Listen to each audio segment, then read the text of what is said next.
Bago pa man matapos ang taon, ay naimbitahan tayo na sumama sa isang vloggers club dito sa Masbate. Minsan lang ito mangyari, kaya siguradong masaya at marami tayong matututunan sa mga kapwa nating vloggers. May mga iba na dito na kilala ko na at may iba namang bago pa lang. Iba't ibang personalidad, iba't ibang content ang ginagawa pero iisa lang ang hangarin, makakapagpasaya at makakapag-entertain ng tao. Siya si Kuya Red Vlog, taga PUB Corpus Masbate, ang nagplano at nag-invite sa aming mga vloggers na magsama-sama at magkita-kita. At eto naman si Mr. JB, isang successful na faceless content creator sa Masbate. At maya-maya ay marami pa tayong makikilala ng mga lugi na mga vloggers. Kaya sakay ng pick-up truck ay dumiretso kami sa Barangay Kasabangan sa PUB Corpus dito sa Seaside Store. Dito kasi kami magbabayad ng aming entrance fee at cottage papunta sa Avila Island.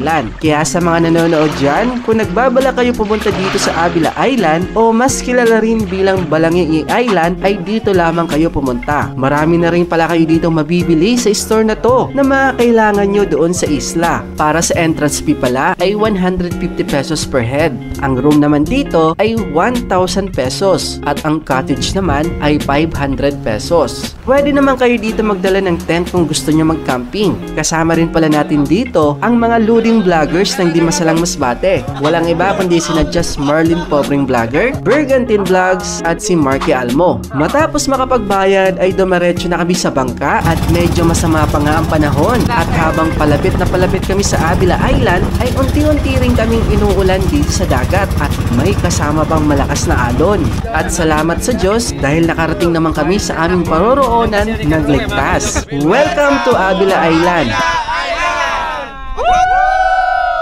May mga naabutan kami dito mga mangingisda na nagpapahinga dito sa isla. At grabe pala ang mga isda na mga nahuli nila dito. Ang lalaki! At ang dalawang malaking tulingan ay binili ni Boss Ampel Vlogs, isang bagong vlogger na mahilig sa mga exotic foods. At siya ang nag-ihaw at nagluto ng mga dala naming mga foods. At oo nga pala, shoutout din pala kay Benz Bacus, kay Kagawad, from Hilutungan Island, Kawayan, Masbate, dahil nagpadala sa amin neto mga crabs at pusit. At shoutout rin kay KD Vlogs from Kawayan, Masbate din. May iba't ibang niluto rin dito si Boss Ampil na lamang dagat na nakuha din dito sa isla na to. Isa na dito ang saang na aming tinikman. Hindi lang pala vlogger ang kasama natin dito, kundi kasama rin si Nick Yavi Photo and Films, isang professional photographer and videographer. At kasama rin natin si Ainonoy na mahilig din mag-travel sa loob man o sa labas ng Pilipinas. At nang matapos na maluto lahat ng pagkain ay chibugan na.